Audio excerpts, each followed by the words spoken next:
आयत 9 में लिखा है, फिर एक तीसरा फरिश्ता उनके पीछे आया और बुलंद आवाज से पुकार कर कहने लगा, अगर कोई इस हैवान या इसकी सूरत पर परस्तिश करे और इसका निशान अपने माथे और अपने हाथ पर लगाए। याद रखें कि हमने इसके बारे में बाब 13 में भी पढ़ा था। जब उस वक्त हर शख्स हैवान के आगे झुकेगा, आपको यीशु मसीह का इनकार करना होगा और अपने हाथ और अपने माथे पर इसका निशान लेना होगा। जब कोई ऐसा करेगा तो वो भी खुदा के गजब की उस मै को पिएगा जो उसके कहर के प्याले में बगैर किसी आमेजिश के उंडेली गई है, और वो मुकद्दस फरिश्तों और बर्रा के हजूर आग और गंधक में अजाब में डाला जाएगा, और उसके अजाब का धुआं हमेशा हमेशा तक उड़ता रहेगा। याद रखें, हमेशा हमेशा तक, यानी कि हमेशा हमेशा कभी ना खत्म होने वाली आग। अब जो लोग हैवान और उसकी सूरत की परस्तिश करते हैं या उसके नाम का निशान कबूल करते हैं, उन्हें दिन रात कभी आराम नहीं मिलेगा। बस हम देखते हैं कि आजकल एक नजरिया बहुत फैलाया जा रहा है जिसे फना हो जाने का नजरिया कहते हैं। इसके मुताबिक इंसान मरने के बाद मुकम्मल तौर पर खत्म हो जाता है, इसका वजूद बाकी नहीं रहता। लेकिन नहीं, मेरी बाइबल में यह तालीम नहीं है। मेरी बाइबल सिखाती है कि इंसान हमेशा के लिए जिंदा रहता है। जैसा कि आप जानते हैं कि हम जिंदगी से मौत की तरफ नहीं जाते, बल्कि जिंदगी से जिंदगी की तरफ जाते हैं। असल सवाल यह है कि आप अपनी अगली जिंदगी कहां गुजारेंगे। अब एक मुख्तसर वजाहत, इस निशान को हासिल करने के लिए जिसका जिक्र हमने मुकाशवा 13 में पढ़ा था, आपको यीशु मसीह का इनकार करना होगा, लिहाजा आप ये निशान गलती से नहीं ले सकते। ठीक है, क्या आप मेरी बात समझ रहे हैं? इसलिए दज्जाल के साथ आपकी वाबस्तगी और यीशु मसीह से खुला इनकार जरूरी होगा। खुदा के मुकद्दसो, ये आयत उन लोगों पर खुदा के गजब की एक नहायत हवलनाक तस्वीर पेश करती है जो तौबा नहीं करते, और उस अजाब का कोई इख्तिताम नहीं है। हमेशा हमेशा तक, हर दिन और हर रात उन लोगों के लिए कोई आराम नहीं होगा जो यीशु मसीह के सामने अपने घुटने टेकने और उसे अपना खुदावंद इकरार करने से इनकार करते हैं। खुदा के मुकद्दसो, एक बार यह हवाला इस जदीद दौर की न्यू एज खुशखबरी के बिल्कुल खिलाफ खड़ा होता है, जो दर हकीकत, जैसा कि पौलुस रसूल कहता है, सिरे से खुशखबरी ही नहीं है। वो ये दावा करते हैं खुदा सिर्फ मोहब्बत का खुदा है, और लोग कहते हैं कि मैं यकीन नहीं कर सकता, मोहब्बत करने वाला खुदा लोगों को हमेशा के लिए जहन्नम में देगा। मेरे दोस्त, आप जो चाहें यकीन करें, लेकिन आपका यकीन सच्चाई को तब्दील नहीं कर सकता।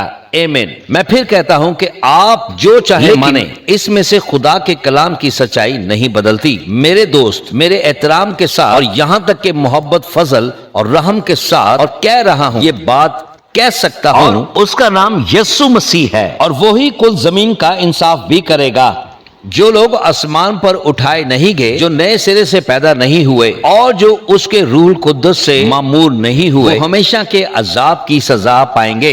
बात यही वाज़ेह है। आमीन आमीन। यकीन करें, मुझे ये बातें कहने में कोई खुशी नहीं होती, लेकिन जिस तरह एक डॉक्टर अपने मरीज को बुरी रिपोर्ट देते हुए खुशी महसूस नहीं करता, क्या आप मेरी बात समझ रहे हैं? फिर भी इसे सच बताना पड़ता है। इसी तरह हमें भी सच्चाई का सामना करना होगा, हमें खुदा के कलाम के मुताबिक चलना होगा। मेरे दोस्त, इससे कोई फर्क नहीं पड़ता कि आप क्या महसूस करते हैं, सच्चाई आपकी राय के मुताज नहीं है। आजकल लोग कहते हैं कि ये मेरी सच्चाई है। नहीं, हर शख्स की अपनी अलग सच्चाई नहीं होती। ये जी मेरी सच्चाई है, आपकी सच्चाई कुछ नहीं है, और सच्चाई सिर्फ एक ही है, और उसका नाम है, और वो सच्चाई है, और उस सच्चाई का नाम है यीशु मसीह। खुदा के नाम को जलाल दें।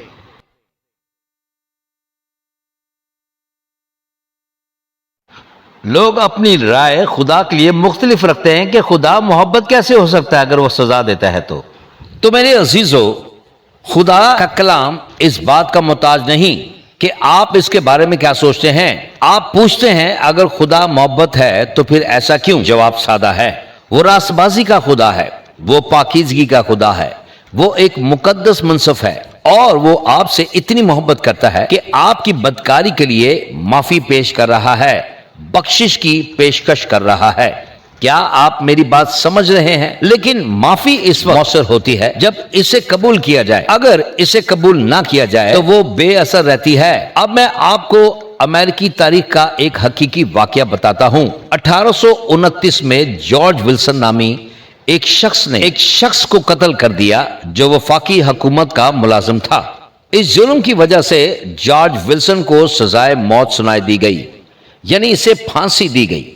لیکن اس وقت کے بعد امریکہ میں صدر اینڈریو جیکسن نے اسے مکمل معافی دے دی. مگر حیرت کی بات یہ ہے کہ جارج ولسن نے اسے معافی کو قبول کرنے سے انکار کر دیا. یہ مقدمہ تمام عدالتوں سے گزرتا ہوا آخرکار سپریم کورٹ تک پہنچا. تب چیف جسٹس جان مارشل نے فیصلہ سناتے ہوئے یہ الفاظ کہے. وہ کہتے ہیں جو معافی قبول نہ کی جائے وہ حقیقت میں معافی نہیں رہتی. جب تک معافی پانے والا شخص اسے معافی کو قبول نہ کرے وہ معافی اس پر نافذ نہیں ہو سکتی. اب کوہ کلوری پر صلیب کے اوپر آسمان اور زمین ابدی خدا نے اپنے بیٹے کی موت سے اپنے انصاف کو پورا ہونے دیکھ کر ہر مرد، ہر عورت، ہر لڑکے اور ہر لڑکی کو اور ان کے گناہوں کی معافی کی پیشکش کی.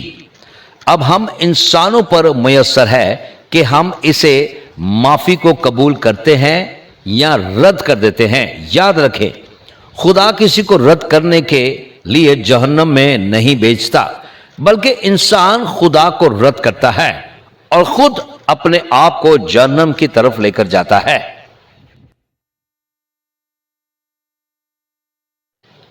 پس اگر آپ اس کے فضل اور رحم کو حاصل کرنا چاہتے ہیں، نہ کہ آنے والے انصاف اور عدالت کا سامنا کرنا چاہتے ہیں، تو آج میں آپ سے التجا کرتا ہوں کہ یسوع مسیح کی معافی کی جو پیشکش ہے اسے قبول کریں. پس اپنے گناہوں سے توبہ کریں اور اپنی زندگی اس کے سپرد کر دیں. یسوع مسیح کو اپنی زندگی کا خداوند قرار دیں اور برائے کرم اپنے گناہ کو درست ثابت کرنے کی کوشش کرنا چھوڑ دیں. اپنی خود غرضی کو جائز ثابت کرنا چھوڑ دیں. اپنے زنا کو درست قرار دینا چھوڑ دیں. کمان کوئی تو میری بات کا جواب دے. جنسی فحاشی، ہم جنس پرستی اور لواطت یا منشیات اور شراب کی لت یا کسی بھی ایسی چیز کی جو آپ کو یسوع مسیح سے دور کرتی ہے جائز ثابت کرنے کی کوشش نہ کرے. یہ سب چیزیں بائبل کے مطابق گناہ ہیں، خدا کے خلاف بغاوت ہے، اور یہی چیزیں انسان کو ہمیشہ کے لیے خدا سے جدا کر دیتی ہیں. آپ کو خوشخبری سننے کے لیے اس فرشتے کا انتظار کرنے کی ضرورت نہیں. خدا نے آج آپ کے پاس ایک منادی کرنے والا بھیجا ہے.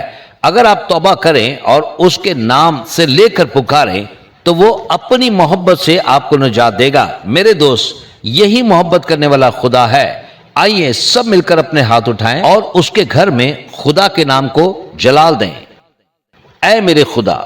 ہائے، میں پاسٹر مائیکل یورشا ہوں اور میں امید کرتا ہوں کہ آج آپ نے اس چھوٹے سے پیغام سے بہت برکت پائی ہے، اور میں چاہتا ہوں کہ مسیح کا یہ پیغام پوری دنیا میں پھیلانے کے لیے آپ ہماری مدد کریں. اس چینل کو لائک کریں، شیئر کریں، سبسکرائب کریں اور نوٹیفیکیشن کے بٹن کو پریس کرنا نہ بھولیں. اور آخر میں گزارش کروں گا کہ یہ کلام آپ اپنے دوستوں اور خاندان کے ساتھ بانٹنا نہ بھولیں. یسوع جلد آ رہا ہے. آمین.